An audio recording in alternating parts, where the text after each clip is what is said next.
Justru orang-orang manipulatif yang bisa dibilang sangat amat berbahaya, itu mereka yang nggak kelihatan sama sekali kalau diri mereka itu sebenarnya manipulatif.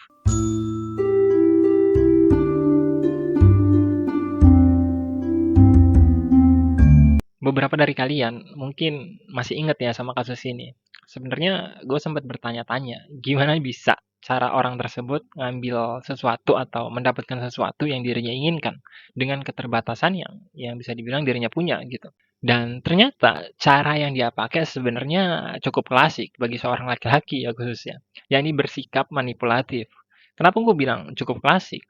Karena cara kayak gitu sebenarnya udah cukup melekat dalam diri manusia dan menjadi bagian dari jalan hidup yang biasanya dijalankan oleh seseorang jika ingin mendapatkan sesuatu. Konteksnya bisa dalam banyak hal. Contohnya kayak dalam agama yang sering kita ributkan belakangan ini gitu. Di mana agama menjadi bungkus seseorang untuk mendapatkan apa yang dirinya inginkan dan itu sebenarnya termasuk dalam kategori orang-orang manipulatif. Contoh lain bisa kita lihat dalam dunia politik. Mungkin udah nggak perlu diomongin lagi ya kalau soal itu. Karena kita semua mungkin ya udah tahu di dalamnya itu sekotor itu. Di mana kebohongan dan tipu menipu udah menjadi makanan sehari-hari. Di dunia marketing pun sebenarnya banyak orang-orang yang bisa dibilang manipulatif yang berusaha mengkelabui konsumen dan menggunakan trik tertentu supaya produknya laku keras. Nah, dari dunia marketing ini nih, kita kadang nemu nilai atau sisi manipulatif yang kadang dilegalkan atau dimaklumi lah, katakanlah kayak gitu. Dengan istilah marketing S2 lah atau marketing S3 lah dan lain-lain. Lantas, apakah dengan begitu, seseorang yang bisa dibilang manipulatif sebenarnya bisa dianggap melakukan tindakan yang benar? Dalam etimologi, manipulatif berasal dari bahasa Latin, yakni manipulus, yang artinya adalah menggenggam. Jadi, secara harfiah, seseorang yang melakukan tindakan manipulatif sedang berusaha menggenggam kenyataan atau menggenggam orang lain yang menjadi targetnya. Setelah mengontrol hal tersebut sedemikian rupa, maka dirinya akan menggunakan keleluasaan tersebut untuk menggapai tujuannya. Sebenarnya kalau kita lihat dari penjelasan barusan, semua kelihatan cukup simpel ya. Tapi prakteknya bisa sangat amat kompleks gitu. Kenapa? Karena orang-orang yang manipulatif itu nggak mesti berbuat bohong, nggak mesti kelihatan kayak psikopat yang mukanya datar dan dingin di film-film itu gitu. Nggak mesti harus ngancem-ngancem kayak kasusnya si Agus itu gitu. Justru orang-orang manipulatif yang bisa dibilang sangat amat berbahaya, itu mereka yang nggak kelihatan sama sekali kalau diri mereka itu sebenarnya manipulatif. Yang bahkan, sang korban itu sendiri nggak sadar kalau dirinya itu adalah korban. Sang korban juga nggak ngerasa dirugikan. Dan yang lebih gokilnya lagi, sang korban justru membela pelakunya. Contoh gampangnya kayak sebuah pondok pesantren yang masih membela kiai atau ustadznya. Meskipun sang kiai atau ustadz tersebut jelas-jelas salah dengan melakukan pelecehan seksual. Dari situ kita bisa lihat bahwa seseorang yang salah sekalipun atau seseorang yang sudah melakukan tindakan melanggar moral sekalipun masih mendapatkan pembelaan atas nama doktrin atau nilai-nilai manipulatif yang ditanamkan. Contoh lain kayak sebuah perusahaan yang nyebar tren baru di mana seseorang yang pakai produknya dikatakan bakal kelihatan keren lah, bakal kelihatan berkelas lah, elegan lah, dan lain-lain. Terus ada yang beli nih konsumennya. Dan korbannya, para konsumen itu nggak bakal sadar kalau diri mereka itu sebenarnya lagi ditipu gitu. Atau lagi dibego-begoin. Karena dalam kesadaran mereka, ya mereka senang-senang aja waktu ngikutin tren itu gitu. Mereka bahagia-bahagia aja. Mereka mandang diri mereka ya keren gitu. Mereka mandang diri mereka ya berkelas dan lain-lain.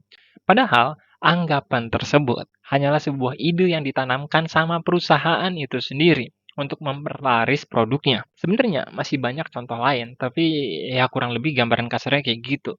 Dari kasus-kasus yang sudah kita bahas tadi, kita bisa lihat kalau manipulatif itu terbagi dalam dua aspek yang mendasar. Pertama adalah sebuah hal yang sifatnya merugikan korbannya, dan korbannya sadar bahwa dirinya dirugikan.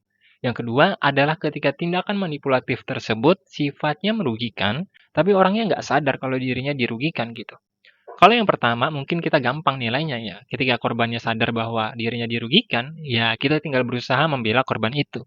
Masalahnya muncul ketika sang korban nggak sadar kalau dirinya dirugikan dan justru merasa bahagia dengan kerugian yang dirinya alami. Jadi masalah manipulasi ini sebenarnya kompleks banget.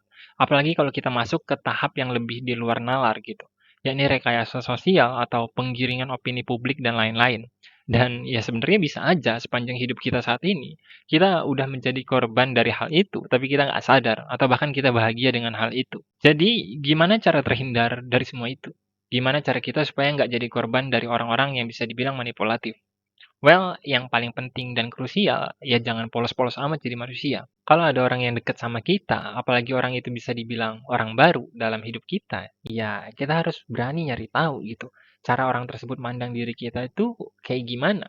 Apakah kita dipandang sebagai ancaman?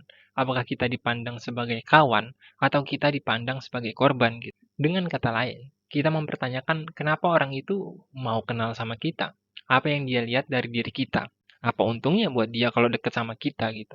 Jadi pertanyaan-pertanyaan itu secara nggak langsung jadi sebuah tembok atau batasan supaya kita nggak terlalu percaya sama dia dan nggak masuk dalam rencananya atau genggamannya. Hal yang sama pun sebenarnya berlaku buat teman zaman dulu ya, yang udah lama nggak ketemu gitu, entah teman kecil atau teman sekolah dan lain-lain. Karena sifat manusia itu ya nggak ada yang tahu gitu dan sangat amat memungkinkan untuk berubah gitu. Hanya karena kita merasa kita kenal dia, belum tentu dia yang sekarang dengan dia yang dulu itu sama gitu. Karena ya kayak yang kita bahas sebelumnya, semua orang itu ya bisa berubah karena alasan tertentu. Entah alasannya terdesak kebutuhan dan lain-lain. Jadi ya harus pinter-pinter ngasih batasan karena manusia itu bergerak atau ngelakuin sesuatu. Itu pasti punya motivasinya tersendiri. Nah, motivasi itulah yang harusnya kita tahu atau yang harusnya kita selidikin gitu. Terus, kalau konteksnya agama atau doktrin tertentu, cara paling efektif supaya kita bisa terhindar dari orang-orang yang bisa dibilang manipulatif adalah nyari referensi dari tempat yang berbeda.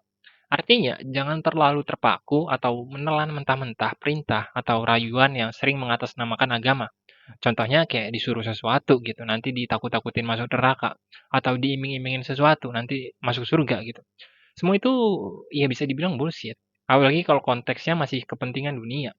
Besar kemungkinan kepentingan itu bercampur dengan kepentingan hawa nafsu seseorang.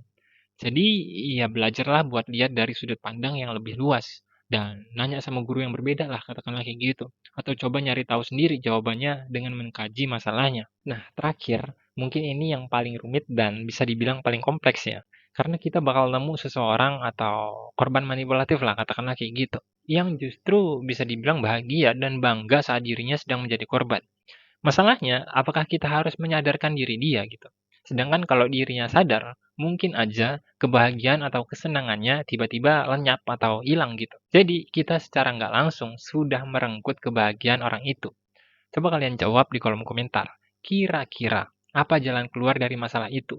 Apakah kita harus membiarkan orang tersebut bahagia dengan ilusi atau dirinya sedang dimanipulasi? Atau kita berusaha menyadarkannya dengan risiko dia kehilangan kebahagiaan yang dirinya punya? Sekian kausalisme, semoga video ini bermanfaat. Sampai jumpa.